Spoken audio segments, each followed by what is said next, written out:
You are now tuned in to Let's Talk About Healing. And for the version of me that got me here did its job. But this version of me has to evolve again in order to get to the next level. We're so focused on the negative outcome. Change the narrative that's going on in your head instead of looking at what can go wrong. Obsess over what can go right. That part.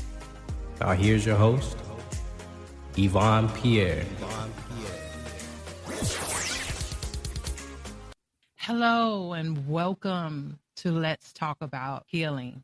I am your host, Yvonne Pierre, and I'm joined by my awesome guest co-host, April F. Draine. Hey, Yvonne. Okay. I'm trying to be good today, but I'm feeling a little good today. So. Well, hey, everybody. Let it out. Today, we are talking about embracing discomfort during the pursuit of your purpose. So you ready, Miss April? I'm as ready as I'm going to be. We're going to just let it flow, and we're going to see what it do. Yes. So we're going to start it off real basic, talking about what purpose means. So what does it mean to you? Okay, and real simple, I'll throw it back. I believe purpose is really just living out what you were created to be, or living or leaving the impact that you were designed to leave. So for me, I know I've been created for a purpose to do something in this earth, to leave an impact in some area. And my desire, I hope any of our desire, is to just live out this life trying to figure out what that is. You're a writer. I like to know what you think. You're a creator in your own way. I agree. I think everybody has a purpose. However, I don't think everybody has a calling. Yeah, people are called to do certain things such as ministry. A specific call on their life is a little different. Okay. The purpose is like you said, is why we here. The reason why God gave you breath, it has to do with your passion and your gifts. I do believe everybody has gifts. That's my definition of purpose. I agree with what you said is what we were born to do. But unfortunately, most people don't pursue it. I know you probably heard Miles Monroe said the most expensive land on earth is the graveyard, because so many people die with their purpose in them, their call, their gifts, their ideas, their inventions. Yep. That's what purpose is. It's why you are here. And sometimes with life, we lose sight of that. What you said. In reference to discomfort, why do you think discomfort is part of the journey towards purpose? I think it just comes with the territory. And that's something I don't think a lot of us think about or are prepared for or are aware of. We think that in pursuit of my purpose, in pursuit of me looking for what is it I'm supposed to be doing, it's supposed to come easy. And easy is uncomfortable. Yeah. And so the discomfort for me is like while you're out looking for it, you're out doing all of the different tests, the Myers-Briggs test, the personality test, the spiritual gifts test, and the Enneagram test, and you're praying and you're seeking advice. And doing all of that, you're not necessarily getting the answers. So that you may get glimpses, but even in your pursuit of it, while you're out looking for it, sometimes it just, you don't get the answer in that moment and you feel uncomfortable, or you may get the answer and it shows you a side of you that makes you feel uncomfortable. You may see certain giftings from, or certain strengths that you find out from the Myers-Briggs test or the strengths test. And they also let you know, like, okay, based off of the answers you gave, these are some of your strengths and these are some of your weaknesses. And sometimes when you see your weakness, you're like, that's not me. Is that me? Yeah. And that can be uncomfortable when you start to look at you. So I think the discomfort part is necessary, but it's also uncomfortable when you realize, okay, it's not going to come as easy as I thought. There are some people who, from the time they were little, I always knew I was going to be. The majority of us, it's a daily pursuit of what am I supposed to be doing? This just feels so uncomfortable. I feel like I've wasted so much time, or I feel like this just don't feel good. Yeah. Okay. Are they using me? You go through all of those things, but in pursuing it, you're trying out things. To pursue something means I'm constantly looking. I'm constantly trying. And in your trying, sometimes you're going to get tried. You know what I mean? It's going to get uncomfortable while you're trying to figure it out. So I think, to answer your question, the discomfort is part of it, and it's necessary, and it comes with the territory. But it only makes you stronger. It only builds your resistance up. You know what I mean? Yeah. But again, discomfort can look and be defined in different ways depending on the person. So, and I'm sure you can even attest to discomfort. I mean, you're doing a lot of great things. But I mean, even in just following you on Facebook, I know you've gone through several evolutions of who Yvonne is.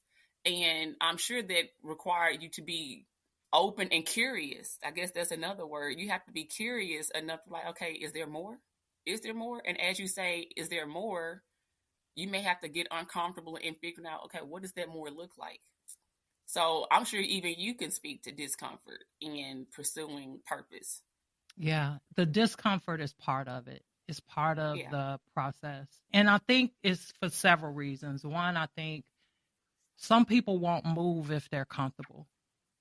Say it again. Some people won't move if they're comfortable. And if you're in a place where you're not supposed to be, you're going to, the discomfort is to move you to a different place. For example, if you're living in a house and you just, I dread going home because I just don't like the environment I'm in, I don't like this, that, or the other, that's a sign you need to move. So sometimes that discomfort is to get you to move to the place where you're supposed to be because you're probably a little off track. The other thing I think is how you grew up. So if you grew up in a place where pursuing your purpose is not common and is looked on in a negative light, come on, is going to affect, because now you're battling with yourself. And that's been my thing, because without someone actually teaching me this, you know, in the environment that I grew up in, around, and a lot of people don't realize they do it, but the negativity people have toward those who have pursued and not and caught their purpose, you know.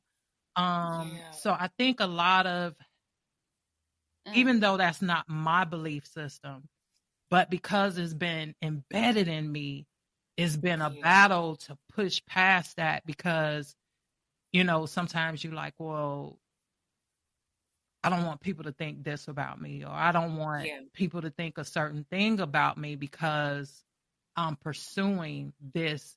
But I had to realize as I grew older that it's their discomfort that causes them to project that on people. So it's a lot of different reasons. And I think that is different for different people. But it is absolutely part of the process to go through the discomfort. It's not meant for you to be comfortable because you're doing something that's outside of what your norm is. So it's going to be discomfort. Like if you're not, anything that you're doing that's not normal for you is not going to be like, it's not going to be comfortable because you're not used to it. You're not. And then it takes a different mindset for you to pursue your purpose. Because I have to shed who I was in order to become who I'm aiming to be. So the discomfort is necessary. It's necessary. It's necessary. There's no way you're going to, it's like your first time flying. You're nervous. You're thinking about everything that can go wrong. This is your first time doing it. You have to accept that that's part of the process. You're not going to be comfortable. I had to learn how to be comfortable with the discomfort and expect it and use it And for me, is that part. It's part of the discomfort is fear. You dropping them today, ma'am. You dropping them. Yes, yes. Come on. No, but it's fear. It's the internal battles that you're going through, the mental battles, the spiritual battle. It's not the purpose that's hard. If you're a singer, it's not singing that's hard for you. You can, or even if you got to tune up and you need to get a coach, then that's fine. But I think the hardest part for a lot, because there's a lot of people that can sing that won't pursue singing. Yeah. And I think that a lot of that is the fear is that things may not work, the discomfort part, because you've never been on stage. But until you've been on stage many times, and you may never get to the point where you're comfortable. Yeah. But your comfort level will increase as you do. Right. As you do it, it's going to, just like getting in a plane and flying. I mean, well, you're not flying, but getting on a plane is not going to be comfortable until you've done it several times. And then, okay, I need to be at this area of the airport. This is where I go. This is where, I sit. And, because my first time, I'm like, okay, when do I know when to get on the plane? How do I, it's so many different things that make you nervous to do it. But until you actually do it. So the key is to do. Yeah. To do it, you have to do it a lot of times for it to be a little comfortable. You said so much stuff, even with it's not the fact. I like the way you said that it's not necessarily the purpose that's hard as much as it is the fear or the getting started or just the doing it. Yeah. To get on the stage. Like you can sing in your bathroom, but okay, when it's time to sing on the stage, that's a different level of comfort. You have to get out. So like, it's not in your comfort zone of being in your little shower, in your little 2 feet of whatever. No, now you in front of masses of people. So that requires a different level, which means you have to get outside of your comfort zone. But, and I agree with the whole fear part. That is definitely probably one of the bigger reasons why a lot of people don't pursue. Like, I can see myself doing it. Okay, so why aren't you? Well, I don't know what they gonna think. Like you said earlier, I've never seen it done before. Nobody in my family really, or I don't have this and I don't have this. Okay, well, here's the resources. Now what? Right. Well, so it's really an internal dialogue, or even again what you mentioned with if you weren't raised to even see that, okay, yeah, this is what we do. Yeah, people are gonna say, but this is who we are. We are some people say we the Joneses, and the Joneses, we believe in this, or now we the Smiths. As the Smith, if you weren't raised to have that type of mentality from your parents or in your family, and you're getting older, and now you're trying to take on this new mindset. Again, you drop so much stuff. I was like, okay, trying to quickly write them all down. But again, if you haven't seen it, there can be a fear of, I've never seen it, don't know what it looks like, don't even know what a blueprint looks like for what I'm trying to pursue.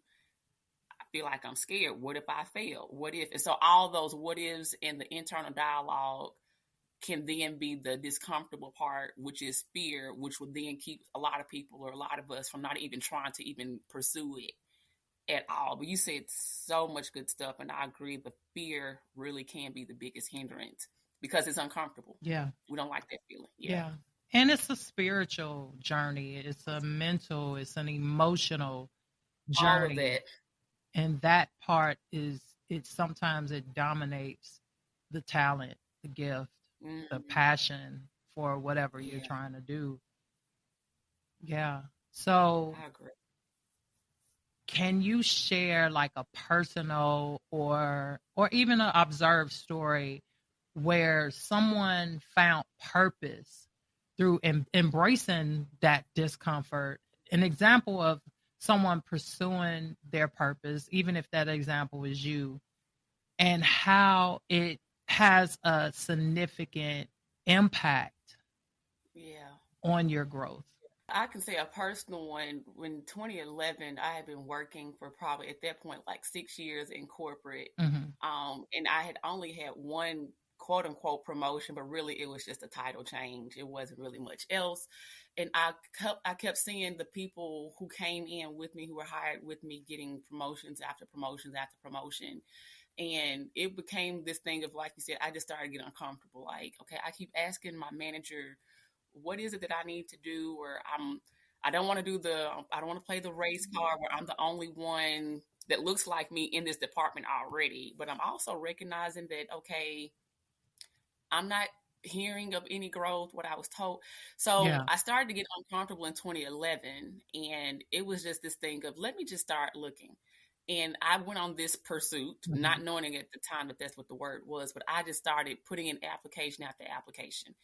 And then it was like, well, outside of just looking for a job, okay, let me apply back to grad school. So I started trying to apply to go back to grad school. I failed my graduate exam test. I didn't even pass the GMAT. So I failed that. Then it was like, okay, well, let me try. I sang in church. Okay, this gospel singer is in the city, and people keep saying I should try out an audition. Made it through the first couple rounds, didn't make that. So it's like, okay, that's not it. I'm just like constantly throwing these proverbial darts at whatever. Yeah. Then there was an opportunity to, maybe I can be a part of this stay-at-home opportunity these people are presenting to me, only find out, oh, that's a pyramid scheme. Okay, that's not it. So it was just this constant of, I don't like where I am, but I feel like I'm called to do more. And they keep telling me, well, why would you want to leave this department? You're doing so good with where you are. And to hear somebody continue to tell me, why would I want more? When I'm literally looking at other people around me in the same position and title as me get promotion, and you're telling me, why would I want more? Yeah. So that part, it really ignited this. Now let me find out, what else am I interested in? So it was like everything that I could think of that I was interested in, from singing to acting to dancing to school to teaching. I was just throwing these proverbial darts at everything. And for a full year and a half, and 9 interviews over 5 different jobs, I went through all of that for over a year and a half. And it was just like, at first it was exciting, but then it was, okay, God, I keep trying and nothing is coming to fruition. So now I'm starting to doubt myself. Now I'm like, okay, maybe they are right. What is it that I do have? And it was like, I don't know why I even can't accept that. No, I just refuse to accept that this is all I can be and all I can have. So it's like, okay, I could have quit my job, but I'm a wife and a mother, so I'm trying to be responsible. I'm not going to just quit. Yeah. They weren't treating me bad. It was just me. I did not feel fulfilled anymore. And it took a year and a half of a lot of no's. No here, or not yet, or maybe, or come back, or try again. And after constantly getting knocked down and getting back up, knocked down, getting back up, something about me is like, okay, it gotta be something better. Yeah. I'm getting too many no's. So God, you gotta have something better for me. So it became more of this thing of, you know what? I'm actually going, okay, every no, okay, that's just the not yet. Okay, that's just because the better is on the way. Okay, I'm not supposed to settle for this one. Okay, because there's a better that's coming. And when the better came, it was just like, for the next 2 years, after so many no's, the next 2 years of working in the field that I had always wanted to work in, and the way God brought it, I felt a different level of confidence in myself. I saw God in a different way. Yeah. I saw the no's not as like defeat, but it was I'm starting to hone in on what is it I really want to do. Because at first, if I could be honest, a big part of me is I just take anything just to get out of this job. Yeah. I just take anything. And it took me some time to realize, no, God didn't want me to just have anything. Yeah. He didn't want me just to have a good thing. He wants me to have the thing that I need to have in this season. Yeah. So it took time for me to be able to see that season for what it was, and to see that, okay, every no actually made me stronger. Every no actually helped me to realize, okay, let me hone in even more. Let me be even more specific in my prayer. Be even more specific. And, okay, I really don't like that kind of job anyway. Why did I even apply to it? Because you're just trying to get out of that job. No, I don't want to just jump from one thing to another thing and still be miserable. Right. No, I really want happiness. Yeah. No, I really want to feel personal fulfillment. I actually want to feel like I'm making an impact. Okay, and so that helped me to start eliminating okay, no, I'm not going to apply for that job. That don't even align with what I'm even feeling right now. Why would I? No, that's not even, no. So I started to learn the no's were actually helping me to hone in better on what it I really wanted. And so I could even pray more and get more specific with God about, God, if it's not for me, if this job isn't for me, don't let me get it. And me being okay with, okay, I didn't get it. So God, I'm trusting that that wasn't for me. So all of the no's actually got me closer to God, and my prayer life got me a little bit clearer within myself of what it is I really wanted. It got me stronger.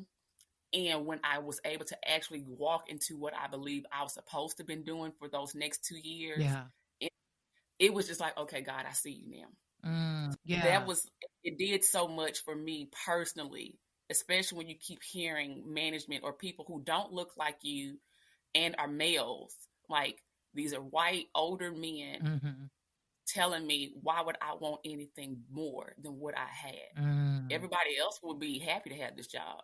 Wow. And I'm like, well, ain't nobody else up here looking like me with this job. Right. And other people who don't look like me, y'all are promoting them. Right. I don't want to make this a race thing, but at the same time, I don't know.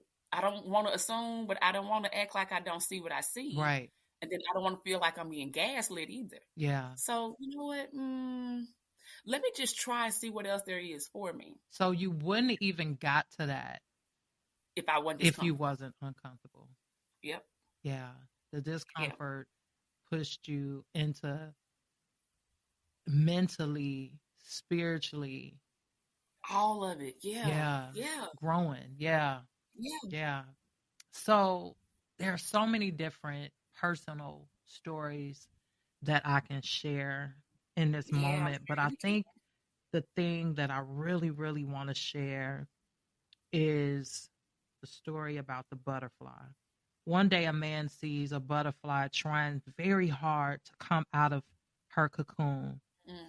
He stays and observes what the butterfly is trying to do. When he sees that the butterfly not able to come out of the cocoon easily, he feels sad for her and decides to help her somehow. Therefore, he takes a pair of scissors and cuts the cocoon so the butterfly can get free. But he sees that as soon as he cuts the cocoon, the butterfly came out injured and crawling. He was sure he didn't hurt the butterfly with the scissors, and there was no blood either.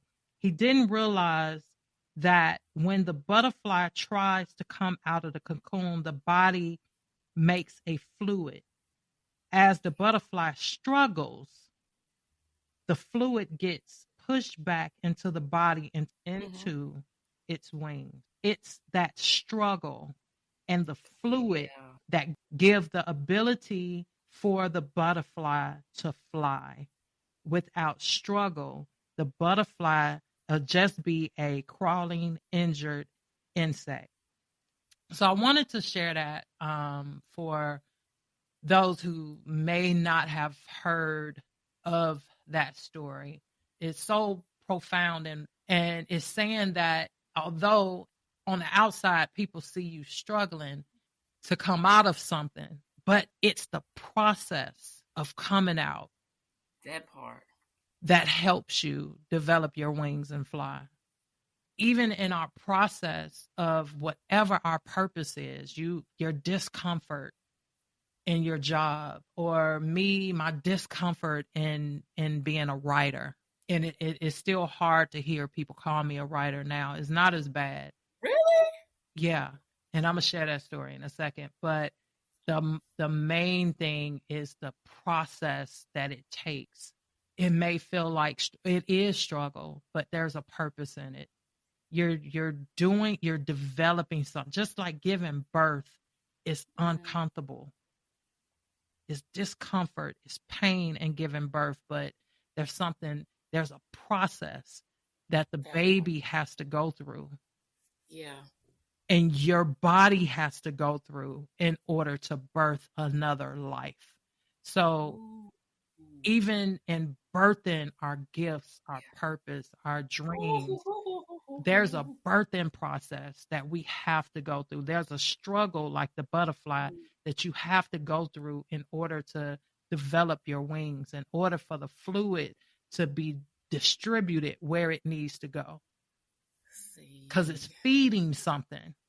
Come on. So we have to, and I'll briefly share. When I graduated from high school, I couldn't read and I couldn't write. I graduated from an alternative school. And I think I've shared this before on other episodes, but for those who are new to the show, I was abused growing up. I had a rough childhood. It wasn't 100% bad, but part of it, I think, was why I struggled so hard reading and connecting. And so I ended up fighting all the time and getting in trouble. By the age of 16, I was an alcoholic. I was sexually active at the age of 12 because I was lost. I was lost. I was purposeless, I believed. And because I struggled with reading and writing, I didn't have any hope for a good future for myself. Yeah. I was lost because I didn't hone in on what my gifts were. Yeah. So it was, I wanted to be a nun. Yes, I wanted to be a nun. Until they said, you're married to Jesus and you can't have you. Anyway, so I said, well, that can't be my purpose. It ain't for me. So, because they were so shy walking through the neighborhood. But anyway,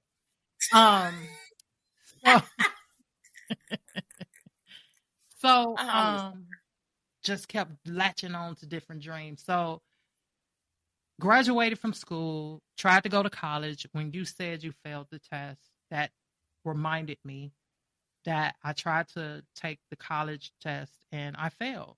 And that was after alternative school. I failed. I cried. I was devastated. But then I became determined to go back and retake the test. And to make a long story short, so when I realized God was putting on my spirit to be a storyteller, I was like, no. No, Lord, I can't read. But it was uncomfortable. Yeah. Because I had to face those things that I struggled with. In order to do what I was instructed to do, I had to face the things that I believe were shortcomings. Yeah. And I had to strengthen it. And it was very uncomfortable. Going back to school was very uncomfortable. But I knew that in order for me to get to where God is sending me, I had to educate myself. And I know that part of any process, a birthing process, there's going to be discomfort. There's going to be pain. There's going to be, times where the basic stuff is going to be hard. Like during your pregnancy, basic stuff becomes hard, like sleep. You're uncomfortable trying to sleep. You can't reach your shoes. You can't. That's breathing because everything is pushed up into your neck. So, so it's gonna be a lot of discomfort, and I just want to encourage people that you gotta face the fear. You gotta face, and for me, what I do when it's something, I say, okay, well, then how do I do it? If this is what you're calling me to do, what do I need to be educated on? How do I move past this feeling that I have? Yeah. I like that. Speaking of that, so how do you overcome the fear? How do you get past being uncomfortable? You kind of touched on it already. But what works to help you get over that and to get you back on that path to your purpose? I think that last part, the path to, it's a journey. Like, it's not a destination. And even if it's a destination, like it gets you to a place that is to lead you to the next place. That's to lead you to the next place. Yeah. It's a forever go. As long as we're on this earth, it is always a journey. And the path, I like that last part of it, is a path to.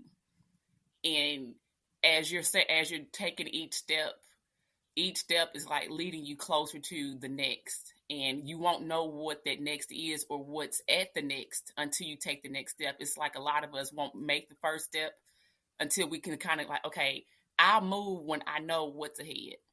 Or God, okay, if you can just tell me what I'm supposed to be doing, then I'll do it. Yeah. And sometimes it's a simple, will you just trust me and take the first step? Just take the first step of just applying. Apply for the job. Well, I don't have this. Okay, just get used to working on your resume. You haven't dusted your resume off in forever. Just make the first step. And for me, it's taken, again, going back to the example of just all the no's that I received during that year and a half of just trying to pursue anything that would get me out of that job that I was at for over 6 years at the time. I had been there in that role, but before I moved, it was 8 years. But in that last year and a half, I was getting used to just trying, just getting my face out there. Let me just go and just knock on this door. Let me just on my lunch break. Oh, they're accepting applications. Oh, let me just go. Let me be open to the unconventional or unconventional ways rather than just saying I'm applying online. Okay, no, I'm willing to even go in person. So to answer the question of what's helping to overcome the fear, it's just trying. Yeah. You're not going to get it all. Yeah. You're not going to get it right. It's not like everybody who tries the first time gets it. And if we can be okay with that, if we can be okay with failure, quote unquote, but then seeing it not necessarily as failure or a loss, if you can turn it into a lesson. You know how we say, like, that's an L. Okay, that L can be a loss, or you can see it as a lesson. And to know that I'm not the first somebody. Oprah didn't become who she was just by just trying one time. Yeah. She got a lot of no's. Exactly. And so it also took looking at the people who we admire and see from a distance, whether they're a celebrity or somebody who's just in a role. This is a CEO. I want to be a CEO of that particular type of company, or working in this type of nonprofit. I don't even know how they did it. Okay, so then you have to ask them. And a lot of times, anybody that you see who is doing something that we consider to be successful, they will tell you that it came with a lot of no's, a lot of preparation. All of it comes with a story. And if we can be okay with recognizing that, okay, it's going to require me having my own story. Not that we have to all go through the fire and the flood to be successful, but it's going to have some type of discomfort with it. And so if I can just get past that fear of, I don't want to look like, I don't want to fail in front of these people. If we can get past that, and that's what it took for me, having to get past why don't you just go and just stay in that job? I mean, it really is a good job. So why are you even trying all this? Yeah. Okay, I have to be okay with the fear of even loss of certain relationships. Because if I want to become a better version of myself, then this version of me, you like, because we share this in common. But if I become or allow myself to be like that butterfly. Yeah. If I allow myself to just go ahead and just keep struggling inside this little bitty cocoon, and I don't want please don't try to come in here and save me. I need to do this. I need to do this for me to know that I can do it. Yeah. I don't need you to save me. If anything, I appreciate the encouragement. But if me becoming a better version of me means that we don't get along anymore, I have to be okay with the fear of, I may not have this relationship or this level of relationship that we have, because we won't have that in common. I think we've talked about that before, trauma bonds. Yeah. This version of me and you got along at this level, but with me trying to grow and become something, not that I'm trying to be better than anybody, I'm trying to be the better version of me. Yeah. There are versions of ourselves that we would never get to know if we don't allow the discomfort to just, like we keep saying repeatedly, embracing it. So to answer your question with how do I get over the fear or even overcoming and dealing with resistance, I recognize it again as it's necessary. I don't know if you heard the song Fantasia. Yes. Yes. It was, I am who I am today because God used all my mistakes. He worked them for my good like no one else ever could. Mm-hmm. And then part that when she just gets to it, she just keeps repeating, like, and I say all that because what y'all, it was necessary. Yeah. And that just, like, when you said it earlier, I was like, oh, I want to say it right now, but it's still relevant at this point. Yeah. It's all necessary. So if I can just get past I don't like this feeling, baby, it's necessary. Yeah. If you're trying to get to where it's necessary. And when I can just embrace that statement, that those two words, it's necessary, it's needed, you got to go through it. It's something on the other side. The only way to get to is to go through. So all of the path to our purpose, you have to go through something to get to your purpose. Yeah. So yeah. I like how you said, well, you said a lot of good things, but losses, instead of losses, is lessons. Yeah. On the outside, some people may make it look easy, but you don't know what they're internally going through. That part. Come on. They just learned how to get through it and go through it. And you don't know how many times they've had sleepless nights. Yeah. You don't know how many times they've cried or been devastated or whatever, because they're not going to, everybody don't put that on social media. So you may just be seeing the good that's coming out of them pursuing their purpose, but you don't know the pain or the struggle that it took. For me, my biggest thing was rejection, was my biggest fear, but I didn't realize it was my fear, because I was like, what is wrong with me? Why I can't do this? Why? But I realized because I had been feeling rejected so much in my life, that me pursuing my purpose, I was like, well, as far as writing the book, it was like, well, what if it's not received? There's parts of me that still question if it's good enough, but what I've learned to do is use that for my good. So when I have moments where I'm like, what if it's not good enough? Then I'll ask myself, okay, then what do I need to do to make it better? Okay. How do I make it better? How do I get to the other side of this? Instead of saying, what if it failed? What if it worked? That part. What does that look like? What does it look like if this works? And I'm still a work in progress, because the thing that we struggle with is our subconscious. It's not our conscience that's holding us back, because our conscience is like, I want this. This is what I want to happen. This is what I'm aiming for. But that subconscious is something that has been embedded in you since you was a kid.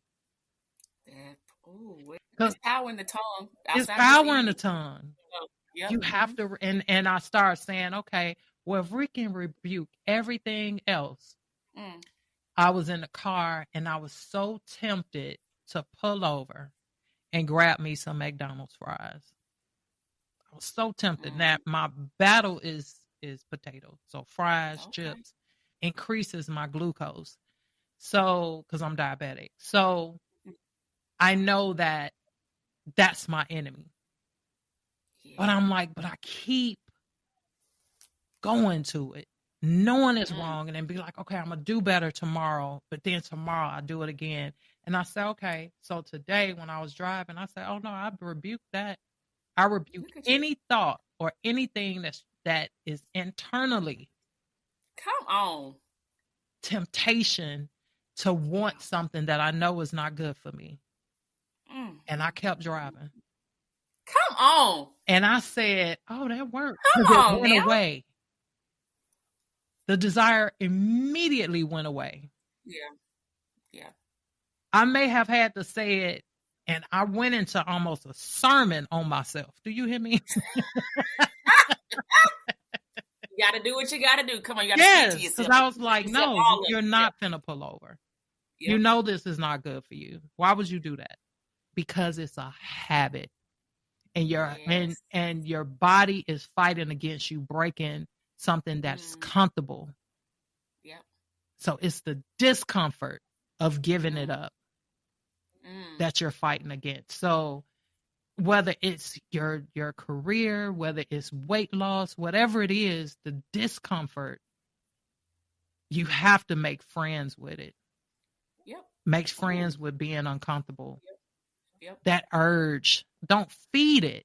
So it's not just rebuking the devil. Sometimes you got to rebuke yourself. Rebuke Well, your okay then, subconscious. Sister Yvonne. Okay, Oh, okay then. oh. Oh, oh, I said, oh. So, oh. but just realize that your purpose is bigger. Your purpose is so Yeah. much bigger than the fear and all that. So, moving forward, how can setbacks and failures be used as valuable learning lessons or learning experiences in regards to contributing to the pursuit of our purpose? I mean, you just said it a lot with your testimony. Come on here, Okay, then we can Sister skip Yvonne. that then. No, I'm just saying, but every setback, because I've heard it said every setback is a Yeah. setup for Yeah. a comeback. You know what I Yes. mean? So if we can see that, okay, I stumbled or I was faced with something or that was a temptation. And if you would have just like, I don't know why I keep thinking this, or why I keep wanting the potatoes, or why. No, okay, I'm not gonna keep going back and forth with why. Is it good for me? No. So let me not even keep entertaining Yeah. that particular. Yes, that's something. As long as we in this body, there's always gonna be something we're tempted by. Yeah. And some people think because you get married, you're no longer attracted to I'm a married woman, so no other man will ever be attracted to me. No. I still see attractive people all the time, Yeah. attractive men You all the didn't come time. blind. Yeah. Exactly. So even with, making a committed decision of I'm pursuing this particular purpose. I'm going to stay on this path to keep figuring out, God, what it is that you could call for me to do. And on this path, God, I got to recognize that it's going to be some people who are going to be upset about it. The devil going to be whatever. It's going to be some kind of something that's going to get thrown on my path. Something kind of like, I don't know why I'm seeing the Mario Brothers, like the arcade game. You trying to get to the next level. It's all kind of little things that's going to be popping up out of every little sewer and corner. That's part of it. And You it's gotta just to bop it and distract keep you. going. Mm-hmm. There you go, jump like Super Mario Brothers. You hit the little. Don't get started. I'm sorry. I'm going left. But I'm just saying, like, there's always something along the path. It's gonna be anything, whether it's you going. You don't even know if rain come. Okay, you gotta just be prepared. Let me make sure my windshield wipers are working. Because, okay, not gonna always be sunny. It's gonna be some rain sometime. Yeah. Or if I'm driving in an area where there's a lot of snow, okay, I need to make sure I have some snow tires. Right. We gotta know that it's part of it. So even when it feels like it's a setback or, man, I thought I prepared. Why I get a blowout, Lord? I checked my tires and my tires still blew out. Okay, this is just a little setback. But I see it for what it is, and I'm going to recognize it for what I'm going to pivot, kind of like what you said earlier. Okay, let me just know this isn't good for me. The potatoes ain't good. This just will not be good for my health or where I am. Yeah. So let me pivot this thought. Let me address this thought. Let me rebuke this thought and keep rebuking this thought until, okay, it's no longer there. You see until it come back again, then rebuke it again. Right. Yeah. And even if it's like, okay, if I have to learn new language, that's something I can learn. Sometimes it's like I keep saying the same thing, but it's not working. Okay, maybe I need to learn some new language. Maybe I need to go to different scripture. Maybe I need to get some insight from somebody who's gone through this before. Let me be okay with asking, hey, I really have seen you on this particular journey. Have you ever experienced X, Y, Z? Girl, yeah. What did you do? And sometimes even in just being willing to share or just to be willing to ask the question of, hey, I don't know what I'm doing. I keep trying to do this and it's not working. Or your doctors may say, hey, if you're diabetic, okay, are you checking your blood sugar at this time and this time? Oh, no, I was just checking. Okay, well, let's try this.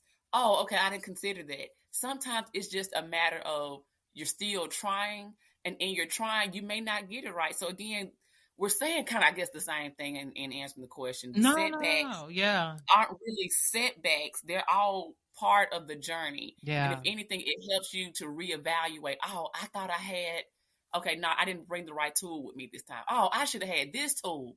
We learn over time.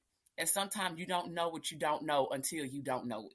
And then when you find out, oh, I thought I knew.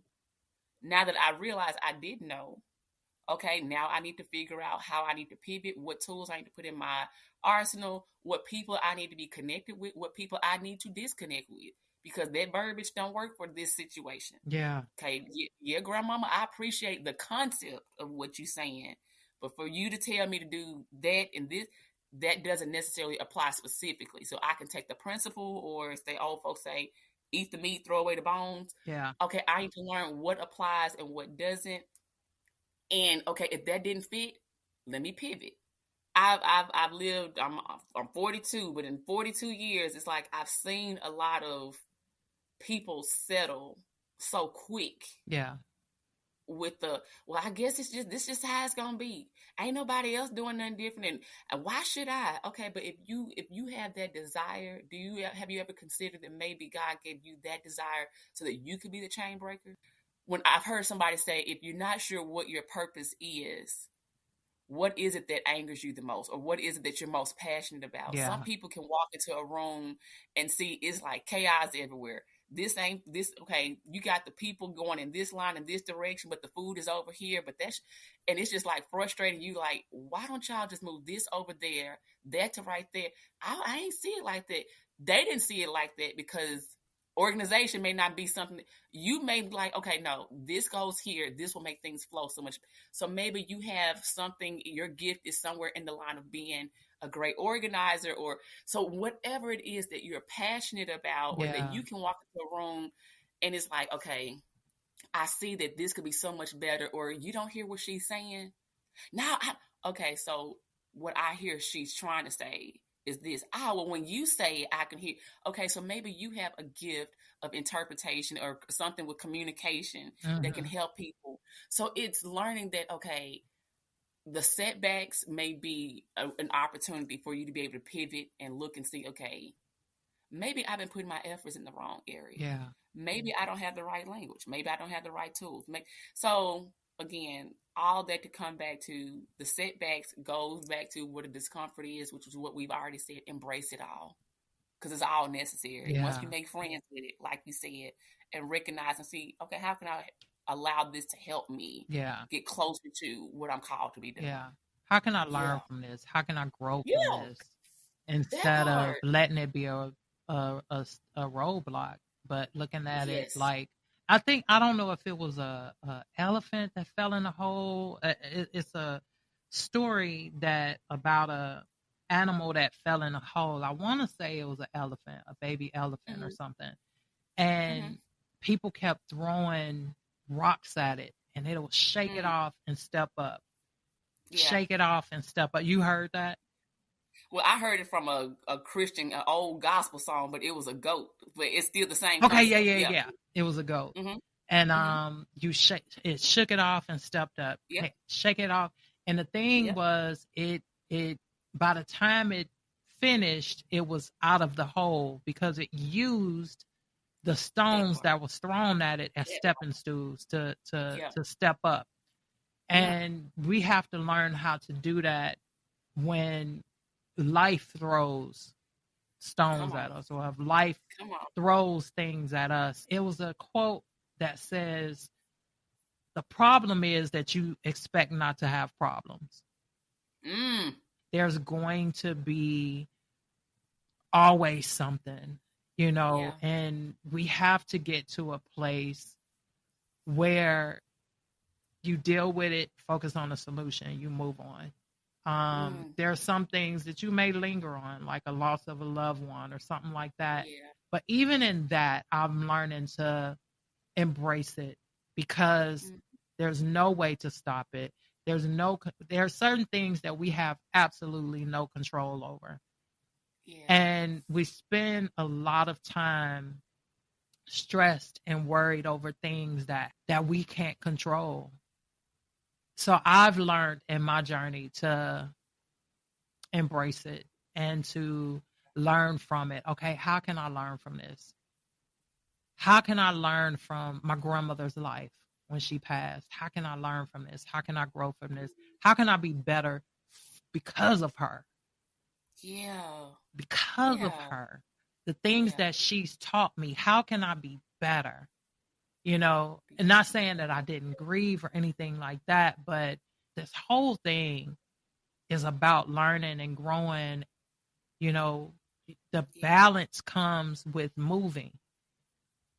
Just like I saw a meme about a bike, and the only way to keep it balanced is to move. You can't be still on a bike. You're going to fall. Yeah, come on. You know, so you have to keep moving. You can take a pause, you can take a moment, take a beat to process or to take a break, do some self-care along the way and make that part of your journey, but know that the discomfort is coming. Is seasons. Unless you live in a state that have no seasons. It's summer all year or it's cold all year. Yep, come on. Yep, you're going to have seasons. It's going to rain. It's going to snow. It's going to, well, it don't really snow much in Georgia, but it's going to be cold. You're going to need a coat. Yeah. There's times you're not going to need a coat. You're going to need an umbrella. There's equipment for every season. Come on, tools. To keep you protected. Tools. That part, yeah. Come on. Mm-hmm. Yeah. There's something to keep you moving. See? You can move through it if you're covered. If it's cold and you gotta, put on a coat, you're covered. You can keep moving. But I'm not finna get into seeing people in. No, you done hit on it.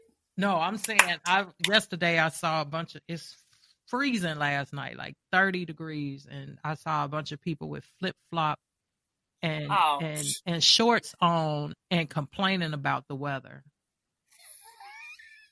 Baby, just dress for the season you in. Hello. And I was like, of course you cold. I mean, it's cold, period, and I'm fully dressed. But you got on flip-flops and some shorts. And you running to your car complaining about how cold it is. You knew that before when you got dressed this morning, sir.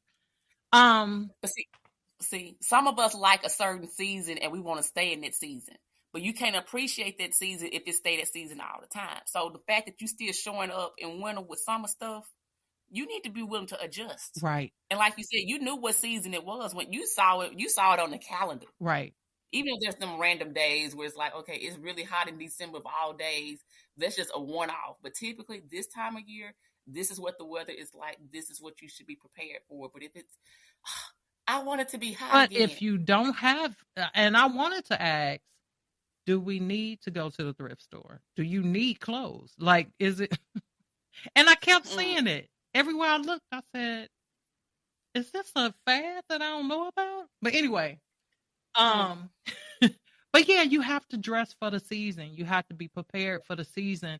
And when it comes to your purpose, you have to be prepared.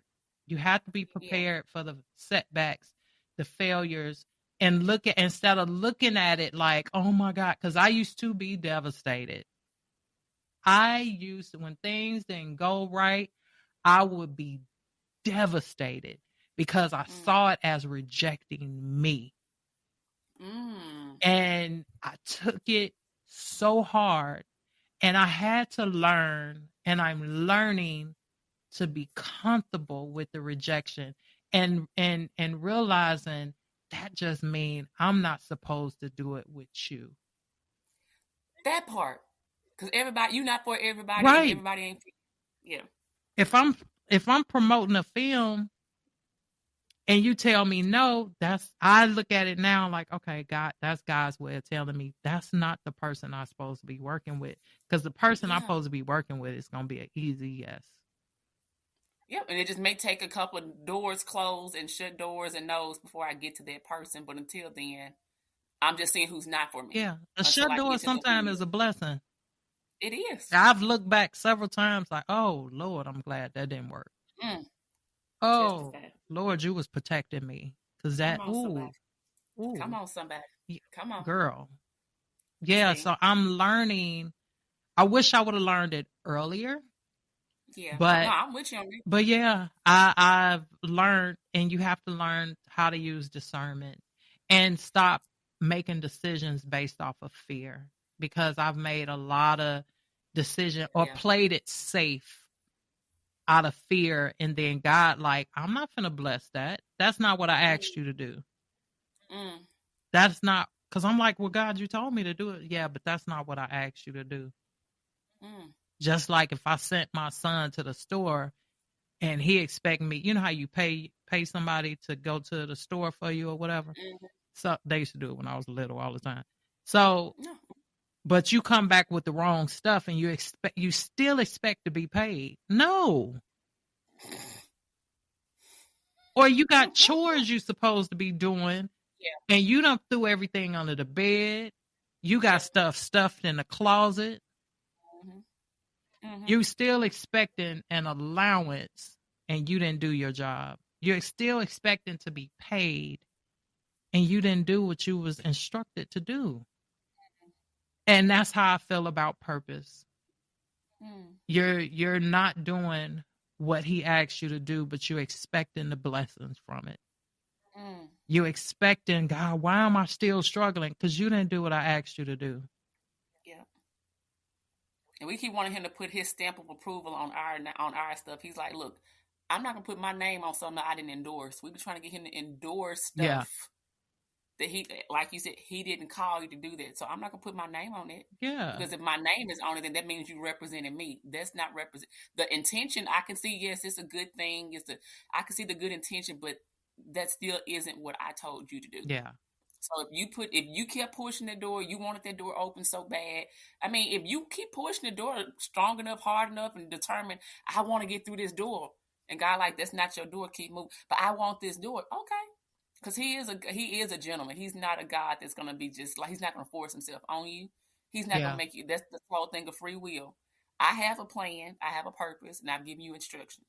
You have to choose to follow my plan and follow my instruction. But if you choose to do your own thing, you are more than welcome to do that as well. If you choose to keep beating down the door, knocking down the door, take the door off the hinges and say, oh, God, look. Woo, God, I got through that door. That's good. What else you going to do? Let me sit back while you do what you going to do. Yeah. And when you finish, you walk all the way through that room and you realize, oh, this ain't the room. Okay, and when you come to yourself, I'll still be out here waiting for you to follow the instructions that I have for door number 8. You want to knock down door number 2 because you was tired after door number 2. That's fine. Once you finish, something I still would leave as encouragement for anybody is all things still work for the good of them. So even if it was delayed, even if in your own efforts you delayed the process yourself because you just wanted what you wanted and you stayed at door number 2 when God said door number 8, or you just wanted that allowance, so you just said, she ain't gonna look in my closet, let me just throw this stuff in the closet and still think, okay, I'm gonna get. No, you still have to go through the process. If you want what I have for you, you still have to go through it. If you learn from it, that still is a lesson. And it wasn't, even though it feels like, man, so now I got to do the same thing twice as much time has been wasted. It was not necessarily wasted if you can still see the lesson in it. Yeah. So discomfort will come with delays, will come with denials, will come with a lot of no's and some shut doors. All of that is part of it.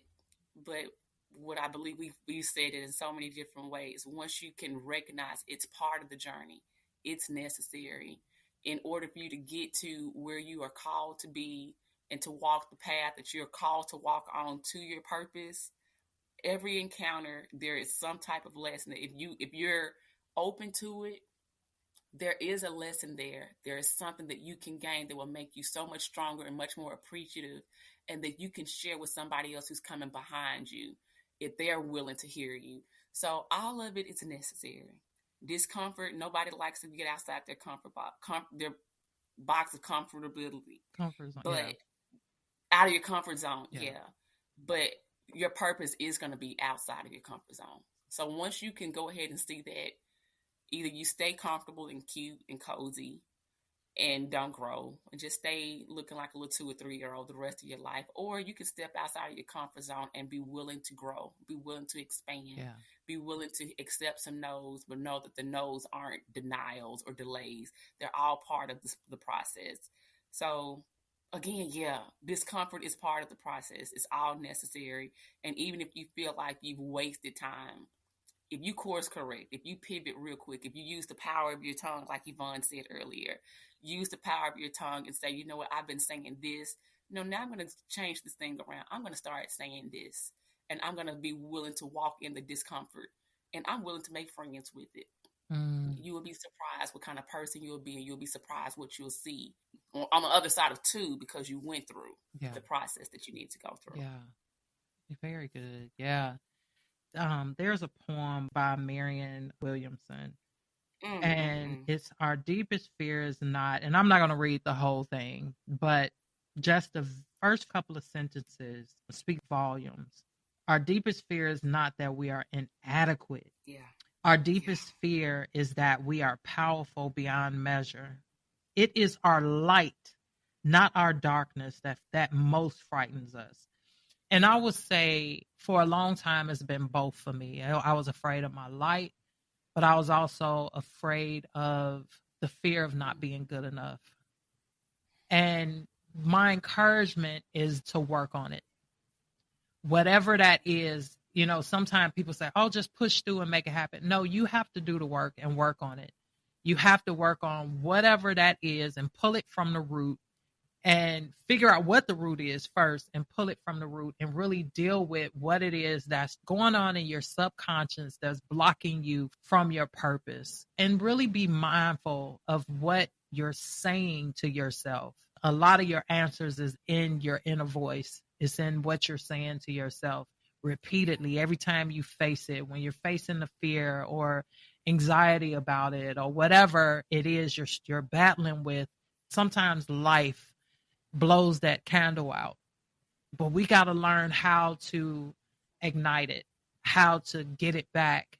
And sometimes working on those fears or those concerns or that self-doubt or that low self-esteem or whatever it is that's blocking you, because at the end of the day, you have a divine purpose that God has put on your life. Yeah. And at the end of the day, I'm more concerned about facing God and having to explain to him why I didn't do what he instructed me to do. That part. And why I was afraid to be who he created me to be. Because part of your purpose is part of you. Why I was afraid to really swim, to get in the pool. I'm standing and tipping my toe in the pool instead of me getting in there, learn. And sometimes you don't want to get in, and I'm using it as an analogy, but sometimes you don't want to get in the water because you're afraid you're going to drown. Okay, then go get some swimming lessons. But you're not going to learn. You're not going to fulfill your purpose just sitting on side of the pool. You're just not. You got to get in there. And in order for you to get in there, you're like, oh, it's cold. Okay. Oh, it's all these different reasons why you can't swim. But I encourage you to get a swimming instructor. And whatever it is you're battling with, talk to God about it, pray about it, but also faith without works is dead. So you have to get an instructor. Yeah. Some people are self-taught how to swim. Some people have to go to classes, but learn how to swim if that's your purpose. Whatever your purpose is, if it's I want to sing, but my something going on with my throat, then figure that thing out. But I don't want to go to God and say, okay, God, so what happened was, so what happened, I couldn't do it because, I didn't have this or I didn't have that. No. Yep. He gives you the tools. And once you start walking in your purpose, yes, it's going to be a struggle. It's not going to be as hard as you probably think. It's going to get easier. Just like when you start a new job, you don't know anything about the company. You don't know anything about the staff. You don't know anything about their procedures or how to do that job. But if you treat your purpose with the same enthusiasm, because you like, well, I want the reward from this. I want my paycheck. I want whatever the reward is. Oh, I love this job. This is something, whatever the case is, it's not going to be easy starting a new job. You got to go through training. You got to go through all these different personalities on the job. It's the same with purpose. So what I've learned how to do is get comfortable with being uncomfortable. And I would say if I had a superpower, and I want you to tell me what your superpower is too. I have a superpower of adapting. During COVID, I adapted. During my heart attack, I adapted. I had to learn how to adapt as a kid. Yeah. Moving a lot. Yeah. Dealing with different environments. I had to learn how to adapt. That was a great lesson for me because no matter what comes, I can adapt to it. Yeah. So what would you say your superpower is? The first thought, I used to dream of literally my body would fly. And then I had this connection with eagles. So my thing would probably be resilience. Because eagles have a tenacity that when they fly at a different level. Yeah.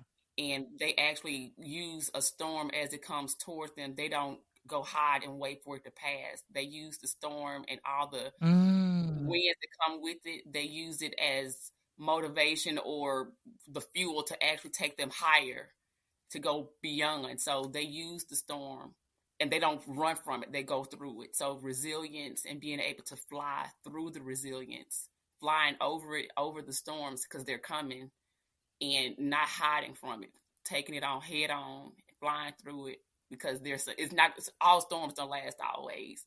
So rather than just sitting waiting for it to pass, using it as an opportunity to fuel me to keep going even higher. Yeah. So that's your superpower now. Yeah. Yeah.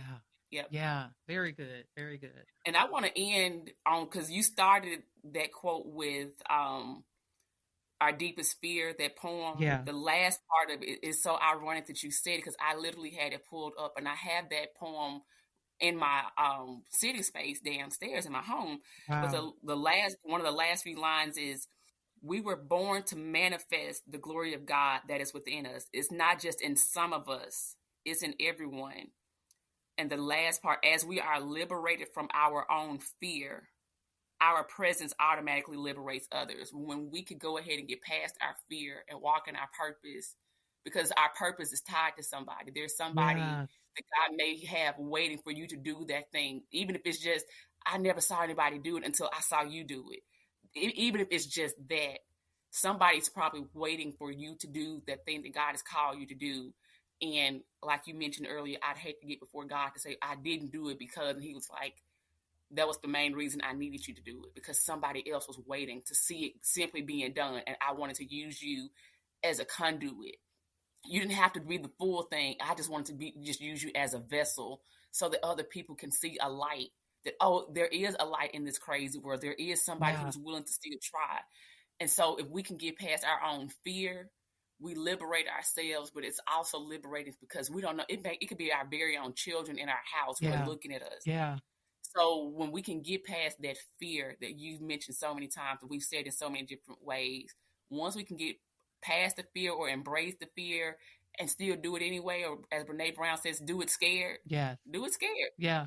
Nobody said it was going to be easy. Yeah. But still do it instead of just contemplating why you shouldn't.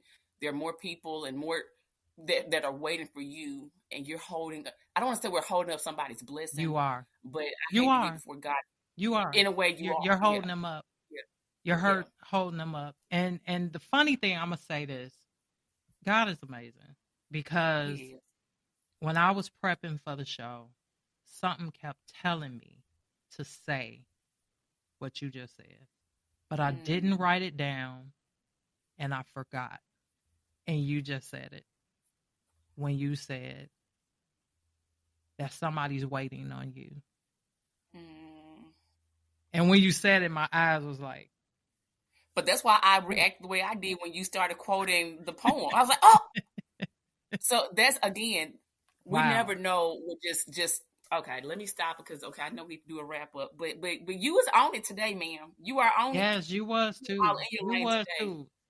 And I just want to add to what you said about somebody's waiting. And I think I have it in one of my books too, that somebody's waiting on you. I can't remember how I worded it. It was years ago. But somebody's waiting on you to fulfill your purpose so they can fulfill theirs. And if we all have somebody that we admire, that we look to, and that influence or inspire us to become who we're becoming. And holding back, you're taking that away from somebody that's waiting on you to do the same for them. God gave you the purpose for a divine reason. He gave you that purpose. Yes. Sometimes we get so caught up in life thinking that we're here by our own will, and we're not. You're here because God, there's some things God wanted you to do. It has been things that could have took you out, but it didn't, because God still is like, nope, they didn't finish the mission. Yep. They didn't do what I instructed them to do. So he gives us chance after chance, and I'm not going to go off on a tangent on that, but I just want to really, really, really encourage whoever this message is for, encourage you to walk in your purpose and to be resilient and to be and to find out what your superpower is, so you can, and push beyond what and work on it. Don't just push, work on it. Yeah. Because when you come out on the other side, you're going to be a little different. You're going to be, in order for you to be the person that is going to take to perform this task, there's some inner things you got to do. And that discomfort and the things that are blocking you and all the things that's coming up for you, that's triggering you, is meant for you to work on that so you can shed. Yeah. Because it's going to take a new you. Yep. Come on. And which is why I smoked for 30 years. I said, what if what God called me to do requires me to not be a smoker? I have to quit. I have to quit if this is blocking me from being the person that God, and it was uncomfortable. It was hard. I enjoyed smoking every puff, but your purpose was bigger than that. My purpose was bigger than that cigarette. And I had to let it go. But I had to learn how to let it go. I had to learn what works for me to let it go. So whatever that thing is for you that you got to let go, the thing that you got to hold on, the thing you got to leap over, the thing you got to crawl up under. Come on. You got to figure it out. You have to figure it out, because there's a purpose that's bigger than you. And some of that stuff is going to happen despite of you. But when you get there, you don't want to fumble it, because you didn't do the work as you were getting there. So, okay, I'm going to end on that. So yeah, I'm not saying anything else. But thank you so much, April. This was good. This was really, I enjoyed this. This was awesome. Yeah. I really enjoyed this conversation, and I'm looking forward to other conversations with you. For sure. Yeah. And I wholeheartedly appreciate you taking the time to tune in, to get in touch with either one of us. Our contact information is in the description of this episode or video, depending on where you're listening or watching. I hope you find this episode to be valuable as you pursue your purpose. Remember, investing in your intentional healing and growth is a gift to yourself. Until next time, be blessed.